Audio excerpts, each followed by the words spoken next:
Welcome to a new episode of Podcast Infinity. Imagine, my dear, if I told you that the world we live in is ruled by a group of advanced alien reptiles. Advanced how, Mr. Nice Guy? Are you kidding? My dear, I mean reptiles that fly into space. That makes sense. What are you saying, Mr. Nice Guy? Reptiles crawl. What makes them fly? My dear, I'm telling you that the world is ruled by alien reptiles. Aliens, meaning they come from space. You might think their terrifying appearance would make them easy to spot. But what if I told you they are shapeshifters, with the ability to transform into human form? Oh no, Mr. Nice Guy! And not just any humans, my dear. They disguise themselves as important figures and politicians, like Biden and Obama, and even celebrities with millions of followers, like Beyoncé and Tom Cruise. And of course, this disguise has one purpose only: to rule and control humanity. Oh God, save us! Perhaps, my dear, you think you've accidentally opened an episode of Black Mirror, or a book by Anis Mansour, or a sci-fi movie with a 5.8 rating on IMDb. But let me tell you, this is a theory with followers, preachers, and books. In 1998, the British David Icke published The Biggest Secret, a book that explains the theory of alien reptiles with evidence and proofs. A book, my dear, with over 500 pages. Mr. Nice Guy, it's clear this guy is a fraud, and no one bought the book or believed him. Interestingly, my dear, this theory, which you might not like, according to a 2013 official survey, is believed by an estimated 12 million people. And guess what? 12 million people in the United States alone, so far. That number exceeds the population of countries like Belgium and Sweden. 12 million people believe the world is actually ruled by alien cockroaches from space. This theory is one of dozens, perhaps hundreds, of what many scientists call conspiracy theories. Theories like these are often associated with paranormal researchers, such as the belief that the Earth is flat, not round, that humans didn't land on the moon in '69, and that there are aliens in Ain Shams, behind the ice wall, near the metro. Theories where you might be a victim sitting here watching me right now, unaware of what's happening around you. For example, there's the dead internet theory, which claims that the internet actually ceased to exist in 2016, and that all the interactions you see are bots or robots pretending to be humans, liking, subscribing, and acting as if they exist. You might even find robots simplifying science and posting every Saturday and Tuesday. Oh, that can't be a robot. I swear. Mr. Nice Guy, sorry. But are these theories astronomical? Electronic? Or do they pertain to any specific topic in the world? My dear, conspiracy theories can revolve around any topic, whether space or the internet. The key is not to focus solely on their subject, but also on their characteristics. Let's define a conspiracy theory, according to the Encyclopedia Britannica. A conspiracy theory is an attempt to explain any event, especially a tragic one, as the result of deliberate actions by a small group of powerful and authoritative individuals, aiming, of course, to achieve a specific goal. I have a better explanation for what happened. For example, my dear, a scary event like COVID-19 fulfills the first condition, a tragic event. So, does the conspiracy theory stay silent? Stay at home. No. It says, that's not enough. A natural virus mutated from an animal to a human, spread from China to the rest of the world? That's a boring story. I don't buy it. I have a better plot. I have a more logical explanation for what's happening. And here we come to the second condition. Individuals with power and authority. One of the most famous conspiracy theories explaining COVID-19 is that a man with great power, authority, and wealth, named Bill Gates, is behind COVID-19. Now, we've fulfilled the first two conditions. Now, we're left with the third condition, the goal. According to this theory, everyone who took the vaccine had tracking chips implanted in the injection, allowing Bill Gates to have data and track the movements of millions of people, including you, while you're playing in the penalty area. And with that, Bill Gates can know all your calls, all your secrets, and all your embarrassing stickers. And so, my dear, we now have a complete conspiracy theory. An event, individuals with power, and a secret goal. Mr. Nice Guy, I couldn't find a goal. Should I bring Marwan? Congratulations, my dear. You now have a conspiracy theory. Be careful, my dear, because conspiracy theories don't have to be complex or require 500-page books, like the theory of alien reptiles ruling the world, or a massive global event like COVID. They can also be simple theories explaining why your favorite team lost. I won't name names. Or the death of an actor in their prime, which might lead you to the t-shirt you swore to your mom you couldn't find, and then she finds it for you. Could my mom be part of the conspiracy, born behind the ice wall? And my dad turned out to be a transformer, originally a Fiat car. The explanation is always linked to a shadowy, powerful, and controlling group that no one can uncover. Also, conspiracy theories don't have to be new. Many people consider the 21st century the age of conspiracy, due to the internet and the information revolution, which have increased the number of conspiracy theories and their followers. But according to a 2022 study titled, "There's no reliable link between the increase in belief in these theories, or even their number, and the current era." Conspiracy theories have remained the same since the famous fire of Rome in 19 AD, which a conspiracy theory explained as Nero handing over a lighter and burning Rome himself, without any historical evidence. This has continued up to COVID-19, meaning after 2,000 years. And some conspiracy theories explain it as being created by America, China, or Bill Gates, as I told you. As for understanding and classifying these conspiracy theories, this is a question that has puzzled scientists. For example, scientist Michael J. Wood, in a study titled, found that some people don't just believe in conspiracy theories about a specific topic. No, they might believe in a theory and its opposite. For example, they might believe that Princess Diana's death was a deliberate and orchestrated accident, while also believing that she is alive and faked her death. Or according to a 2020 study, those who believe COVID-19 is a biological weapon manufactured in China are more likely to accept the idea that America is responsible for releasing it. Scientists found that understanding conspiracy theories doesn't depend on standing in front of the theory and trying to understand it. The content isn't important, because the content, as you've seen, can be flimsy. The solution here is to study the believers, because they are the only constant element. Theories come and go, times change and evolve, but there are always people who believe in conspiracy theories. So, let's understand who these people are. You might think that believers in the theory of alien reptiles and the COVID conspiracy are people who've lost their minds or are mentally ill. But according to a 2023 study analyzing data from 158,000 participants from America, England, and Poland, the psychological profile of these individuals is very complex. According to the study, a person who believes in conspiracy theories is insecure and withdrawn, not feeling safe in their society. That's why their belief in these theories is strong, because it gives them a sense of control in a society where they don't feel safe or in control of anything. Researcher Rob Brotherton says that conspiracy theories are an attempt by an anxious mind to find meaning in the chaos around them, to catch a repeating pattern, which, in a way, gives them a sense that there is order, that there is a system. This, my dear, even if it's wrong, is more merciful to humans than things happening without explanation or order. Oh, naturally, it can't be that a disease just appeared out of nowhere, no one knows anything about it, and no one knows how it spread. There's a reason. There are powerful people behind it. And they did it for a specific goal. They know it. Also, let me tell you that conspiracy theorists have a sense of paranoia. They don't trust authorities easily, whether their government, their workplace, or any system. That's why it's easy to find someone who believes COVID originated in America and China at the same time. The contradiction in the statements doesn't matter much. What matters is that there's a big government and an institution deceiving millions of people. Also, the person is egocentric, somewhat selfish, and focused on themselves. The topic of the theory isn't as important to them as how the theory affects them. Their belief in the theory, no matter how strange, gives them a sense of being unique, standing out from others.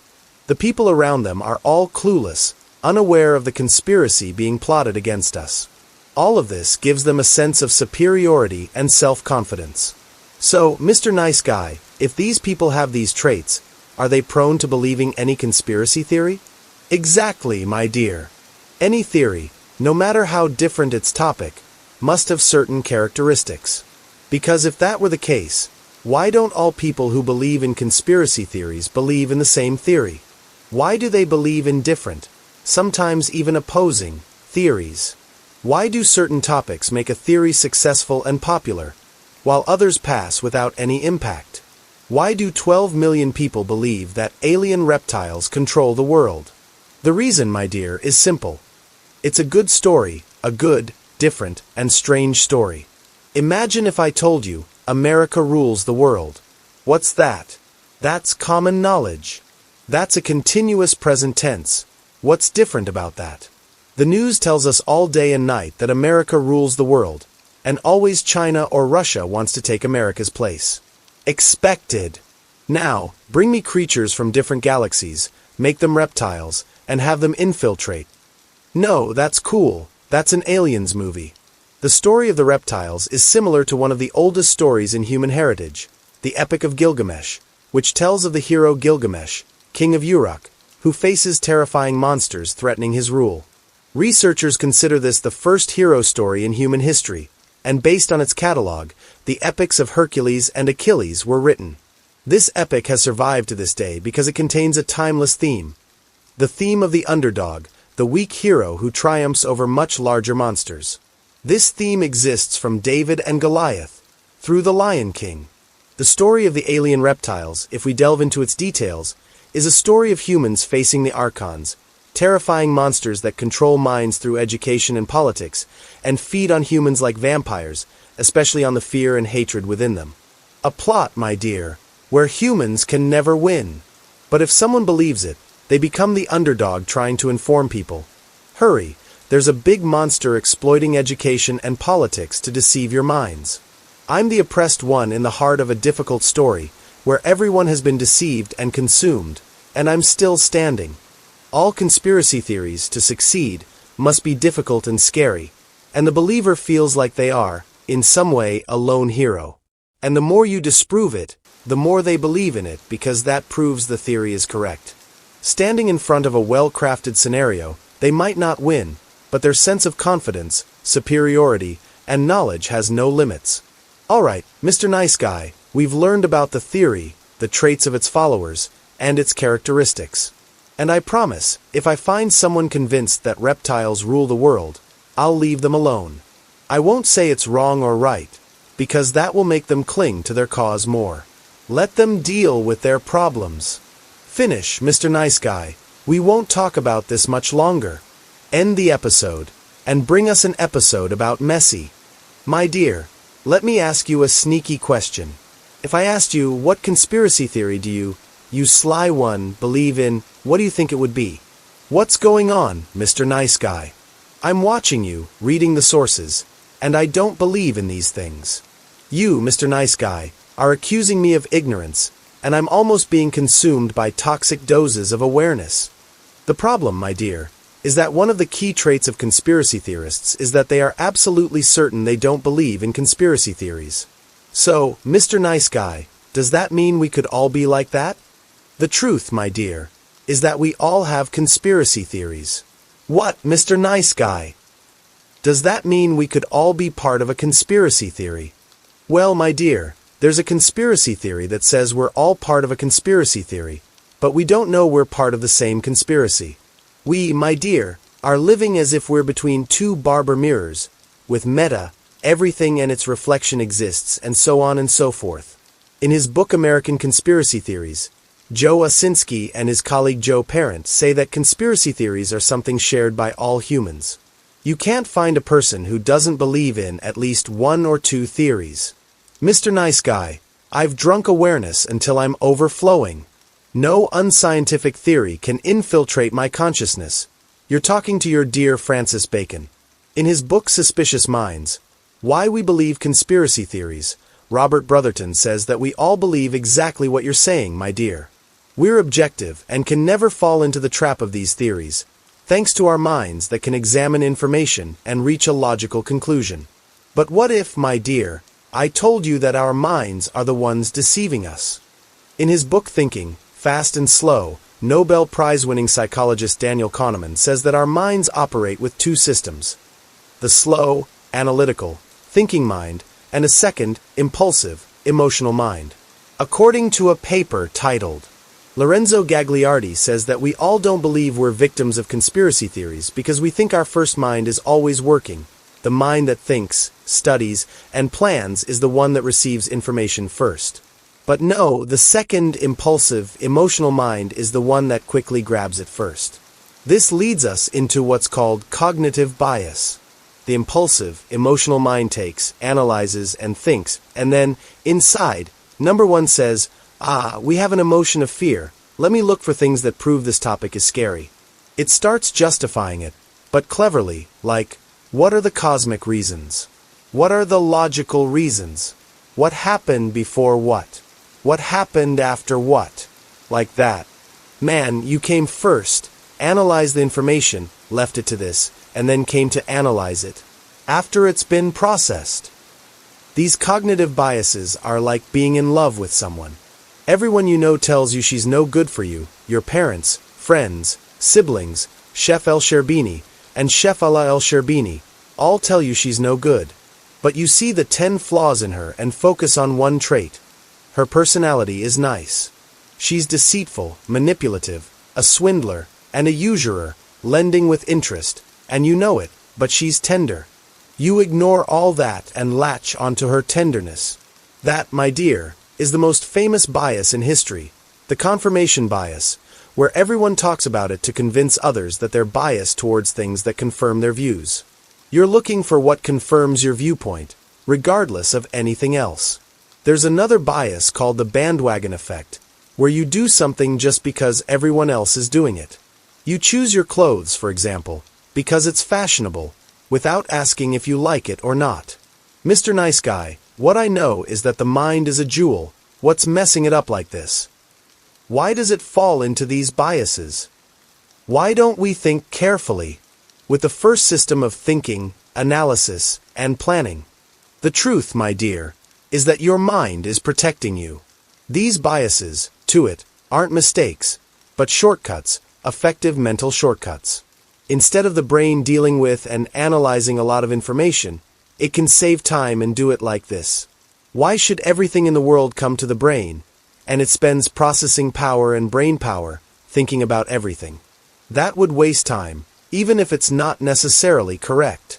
For example, I want to meet girls, so instead of sitting and looking at studies that say what I should wear, how I should style my hair, and how much I should earn, no, I say that the red suit attracts girls, just like the color red attracts bulls. Yes, a mental shortcut, a bit silly, but you got the point. Let me tell you, my dear, about a misconception some people have. You think the color red excites bulls? That's not true. The cape around the bulls is what excites them. If you go down with a white flag, they'll come at you too. So, the shortcut you imagine, that red excites bulls because it's the color of blood and all, I want to get into it. And just as this is sometimes useful for your survival, like when you see where the majority is going and go with them, thus increasing your chances of survival, except that sometimes this isn't correct. In many cases, if you don't make a quick decision and keep deliberating, thinking and contemplating, that might be the salvation. True, this slowness might be the reason a car comes and takes you, or a lion comes and eats you, but sometimes it's good. So, in the end, mental shortcuts have their pros and cons, like most things on Earth. But since we're now talking about conspiracy theories, let's focus more on the cons, not the pros. Like, for example, the day of President John F. Kennedy's assassination. In 1963, President John F. Kennedy was assassinated, and while reviewing photos to identify the person who carried out the operation, it was noticed that just before the assassination, a man named Louis Stephen Witt opened his umbrella. A man passing by opened his umbrella. This, my dear, created one of the most famous conspiracy theories. They called him the Umbrella Man. This theory says that opening the umbrella was a signal, that opening the umbrella wasn't an innocent act, someone wanting to protect himself from the sun or the rain. No, it was a signal to strike now. The signal the sniper was waiting for, and thus, President Kennedy's assassination was a big conspiracy, with planning and people involved. not just a former Marine with a weapon and psychological disorders. That's too basic. And even though this umbrella man appeared in the media a lot, to confirm that, guys, I swear the sun was just a bit harsh on me.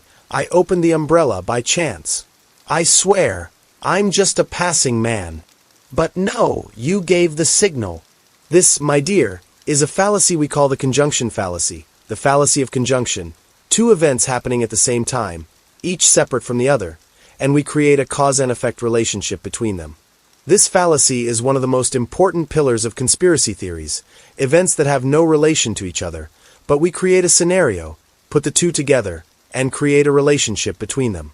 The scary thing is that, according to a study by Brotherton and French, when a sample was exposed to logical fallacies, specifically the conjunction fallacy, and given results suggesting a conspiracy theory, 77% of the sample fell into this fallacy.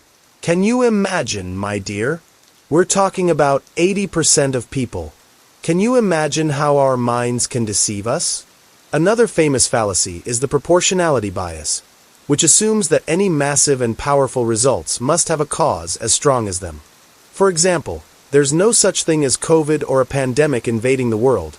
It can't be a mutated virus doing all this. There must be a big story behind it all. In the LaBeouf and Norton experiment in 2012, they presented two samples of participants with a scenario of Kennedy's assassination. The first sample was given information about Kennedy's death, but linked it to scary results that happened afterward, like the continuation of the Vietnam War and the death of 40,000 people. While the second sample was told that Kennedy died normally, a disturbed man shot him. The result was that the first sample was more inclined to believe that Kennedy's death was a big conspiracy, not just an individual killer who came and killed him. There were agencies working in the shadows and did this. The scary thing, my dear, is that these biases not only make the mind believe conspiracy theories, theories that might be hard to believe normally, but they also create what Lorenzo calls belief updating, which is the mind's continued belief in this type of theory. Instead of our mind trying to debunk and analyze it, and see how it could be wrong, we find it guarding and clinging to it, and thus becomes more prone to believing more conspiracy theories. One of the famous biases is the availability bias, where the mind believes information just because it's been repeated in front of it a lot. According to a 2008 study, the most important bias that keeps our belief in conspiracy theories updated is our exposure to many conspiracy theories, or repeated exposure to a specific conspiracy theory more than once. The study, which I'm telling you about, divided participants into two samples.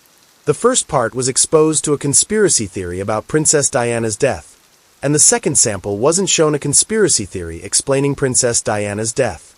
Of course, the first sample was more inclined to believe. Mr. Nice Guy, but this doesn't require you to bring scientists and Diana and kill people and all. Why? If I ask my mom, she'll tell you that nagging is worse than magic. My dear, the problem is that what distinguishes this era from our mother's era is that the 21st century is the age of conspiracy, not because conspiracies have necessarily increased, but because our exposure to conspiracy scenarios has become much more frequent. And here, the confirmation bias I told you about works, so you have available conspiracy theories, so you keep being exposed to conspiracy theories, to conspiracy theories, to conspiracy theories, so you believe there are conspiracy theories, so you start then seeing anything in the world, trying to confirm that you believe in a conspiracy theory, so you stay in a loop. So, first, because of how many conspiracy theories exist, you start believing them, and not just believing them, you also start looking for evidence for them, the confirmation bias. You, my dear, are supposed to work with your mind to find evidence, then believe the theory. What's happening now is that you've started believing the theory, then looking for evidence for it. No offense, Mr. Nice Guy, but since we all have confirmation biases, why don't we all believe in all conspiracy theories? My dear, the moment everyone believes in conspiracy theories, they stop being conspiracy theories, because, my dear, the biases in our minds, no matter how fixed they are in all our brains, except that, for example, there are cultural or environmental differences between us, and varying degrees of intelligence between one person and another. For example, if two people see a black cat in the morning, one will fall into the conjunction fallacy and link it to bad luck, and another, as soon as his mind tells him that, will find that he has a culture that reassures him that this isn't true, or because his environment is less believing in superstitions, so his mind will reject this. Mr. Nice Guy, So whoever wants to believe, let them believe, and whoever doesn't want to believe, let them not believe. Whoever wants to be pessimistic about the black cat, let them. Whoever wants to believe in alien reptiles, let them. COVID is a conspiracy, let them. Why are you so concerned about this? Just leave our minds to play freely. My dear, I don't want to call you reckless, but you've reached a high level of tolerance, and that poses a danger to you. No, it won't do. Belief in superstitions and conspiracy theories can be theoretical, sitting with someone, and they say something wrong in the gathering, and thank you. What's the impact of this on society? The problem, my dear, happens when the topic starts sneaking into scientific corridors, or when it has an impact on societies medically. Then, my dear, conspiracy theories can kill. Let me tell you about the theory of the English Dr. Andrew Wakefield. This man held a press conference in 1998 in England to warn the world about the MMR vaccine, a vaccine against rubella, measles, and mumps. Measles, my dear, is the disease. The man said that the measles vaccine would cause autism in children. But Mr. Nice Guy, it actually causes autism in children. Mr. Nice Guy, please, you just made a dismissive gesture. That's not respectful. Can you respect others' opinions? Others' opinions, my dear? This is a disaster. This statement will turn the world upside down. And famous, reckless names like you will believe it. Jim Carrey, my dear, will personally believe it, and institutions against vaccinating children and humans in general will emerge, and this Wakefield will be classified as the spiritual father of the anti-vaxxers movement. This statement will cause the vaccination rate in a country like England to drop by 80%. Can you imagine? To the point, my dear, that there will be a massive outbreak of measles in all of Britain, and 16,000 cases will be recorded. Even though, since 1994, the vaccine had almost succeeded in eradicating measles, meaning, we've closed the disease and handed it over. We'll go back to 2006, and the first case of a 13-year-old teenager dying from measles will be recorded in England. And in 2008, measles will be declared an endemic disease in all of England. Can you imagine, my dear? The country of Newton, Michael Faraday, and David Beckham, this happens there. We, my dear, aren't talking about an 18th century tropical republic, with all due respect to 18th century republics and tropical republics. The plot twist, my dear, which isn't much of a twist, is that in 2004, investigative journalist Brian Deere will publish evidence that Dr. Wakefield, before his research on the harms of the MMR vaccine, was working on a competing alternative vaccine. Ah, isn't that what they call a conflict of interest? I wish, my dear, it was just a conflict of interest. The man is said to have taken a bribe too. Doesn't he know, Mr. Nice Guy, that bribery is haram or what? Yes, my dear, £500,000 sterling, taken from a law firm that supported this competing research. The same firm brought him the parents, who were originally suspicious that the vaccine caused autism in their children. And don't ask me about the integrity and neutrality of scientific research. Nice, Mr. Nice Guy. The truth, my dear, is that this was the least of what Wakefield did, because the investigation revealed that he was also manipulating the medical history of the children, fabricating that they were negatively affected by the vaccine, and recording research results that were, at the very least, inaccurate, if not forged. This investigation caused Wakefield's research paper, on which he based his famous statements, to be retracted, and his medical license to practice in England was also revoked. Then, the man repented, praise be to God, and denied any link between the vaccine and autism in children. But after when? After what? Thousands of patients, some of whom died, could have been with us today, if it weren't for this lie, and for this conspiracy and belief in it. You might expect, my dear, that after 2004, that's it, the whole world knew, and the man was exposed. But the truth is that the article describing him as the spiritual father of the anti-vaccine movements was published. Do you know when? In 2016. Despite all the deaths and terrifying numbers, and the doctors who came out and spoke, and the paper that was retracted, and the man himself who came out and said, "Guys, what I said was wrong." Except that there are millions of people convinced that vaccines are dangerous and part of the conspiracy against humanity. Even convinced that Wakefield was punished because he exposed this conspiracy and was forced to apologize. Here, my dear, conspiracy theories have become, finally, the property of the public. Who brought them out no longer has any influence over them, as if they've become a living being or a separate embryo with its own independent life. People keep adding things to it, removing things from it, adding things and removing things. And sometimes it can live, even if it's proven by scientific evidence that it can kill. The truth, my dear, so as not to wrong you and not to wrong the believers in conspiracy theories, which I am one of, by the way, but I won't say which theories I believe in. Let me tell you that even science tells us things that are hard and impossible to believe. For example, what's the difference between alien reptiles and quantum mechanics? Quantum mechanics tells you that something can exist in two places at the same time. Simply put, actually, it can exist in all places at the same time, and be in one place when you look at it. Wow! The electron is playing hide and seek. The truth, my dear, is that I asked this question on your behalf, and I'll try to tell you that my question is valid, and I'll try to answer it myself. I won't provide a scientific answer, but I'll provide an answer from the philosophy of science. My idol, I'll talk about my idol, my personal idol, the philosopher Karl Popper, author of The Logic of Scientific Discovery, and the personal friend of Professor Shadi Abdul Hafez. Karl Popper says that if there's one thing that distinguishes scientific facts from superstitions and conspiracy theories, even though both might use the same scientific terms, and talk about research, theories, and experts, the difference is that scientific facts are measurable, they are falsifiable. That is, a scientific theory is a theory we can say isn't how it's correct. No, we can say how it could be wrong, so we try to disprove it, so we don't know, so we say, what's this? It seems solid. Let's think of another way. Try to disprove it again. So we try to disprove it. What's this?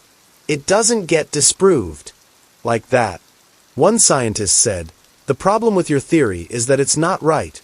It's not even wrong. It's not. You're presenting me with a theory that I can't find evidence against. I can't disprove it. I can't conduct an experiment to disprove it and measure its effect. A conspiracy theory, for example, its proponents try to gather evidence around it to confirm it. They don't test it. They don't even consider the things against it. They just gather what confirms it. While the first thing a scientist does when testing their theory is to try to find proof of its error. Any scientific proposition, my dear, must have a way for me to doubt it. Otherwise, it's not scientific. It must be falsifiable. There must be a way for us to test something. So we say, this is wrong.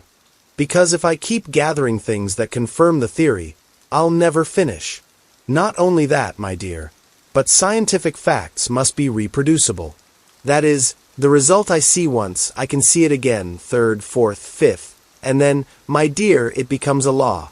For example, the law of buoyancy, which was proven in the time of Archimedes, is proven with the same results from before Archimedes to this day. Then, my dear, it becomes a scientific fact, which can always be tested by making predictions about the future, and we come to a moment in the future, and see, what's this? This is the prediction we expected. It turned out to be correct. What's this? I can change it, and see how much it can be wrong. Perfect. What's this? It gives me results every time as I expected. But something I can't test, nor can I determine its results. How can I prove that Trump is an alien reptile, or not an alien reptile? What is an alien reptile anyway? What does it look like? Where did it come from? In the end, when someone tells you, for example, the earth is flat or the earth is round, don't focus, my dear, on the evidence and proofs from every direction, while what you should focus on is the logic each of the two presents, and poke it in every direction, and see if it withstands the standard scientific tests or not. In the end, my dear, listen to this, and focus on it. Science is us trying to disprove it. When we can't, we believe it.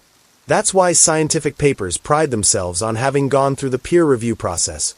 We presented our scientific discovery. Scientists from everywhere came in with knives and daggers and started stabbing, trying to find a flaw in this theory, not knowing. Then, this paper is published and becomes part of the scientific heritage. the scientific heritage that can be disproven at any moment. But until that happens, we recognize it. In the end, my dear, conspiracy theories are attractive, enchanting, and fun, while science is boring, exhausting, slow, and cold. And it never promises you that it will definitely find an explanation. And if it does, it won't be the explanation you want. And if it's the explanation you want, it won't be fun enough to spread among people. Because science is concerned with one thing, and that is trying to find the truth, even if it's unsettling, and even if it's scary. Or, in the words of the American writer Catherine Norris, conspiracy theories are the refuge of those who have lost their curiosity and ability to adapt.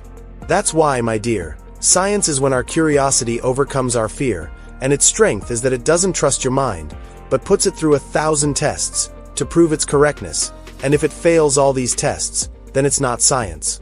In the end, I want to emphasize and urge you, please, don't get carried away by everything that's not scientific, and by everything that makes predictions based on luck, and by everything that might have a conspiracy behind it. See you in next episode.